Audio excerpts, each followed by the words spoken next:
अस्सलाम वालेकुम friends, welcome back to my channel Laiba health tips.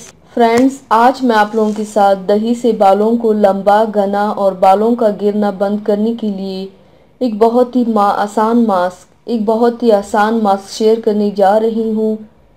Friends, अगर आपके बाल रूखे बेजान हैं या बहुत गिरते हैं तो उसके लिए आज मैं आपको बहुत ही ज़बरदस्त मास्क के बारे में बताऊंगी जिससे आपके बाल बहुत लंबे, घने और खूबसूरत होंगे। तो चलिए शुरू करते हैं, पर इसके पहले प्लीज़ मेरे चैनल को सब्सक्राइब कर लीजिए और बेल आइकन को दबाइए एवरी लेटेस्ट ब्यूटी अपडेट को सबसे पहले पाने के लिए। इसके लिए आप लोगों को चाहिए, सबसे पहले बर्तन में 4 चम्मच दही डालें, उसमें 2 अंडे डालें और नारियल का तेल या कोई भी अच्छा सा तेल 3 चम्मच डालें। अब इन सब को अच्छी तरह से मिक्स कर लें। मिक्स करने के बाद इसे बालों की जड़ों और पूरे बालों में लगाएं।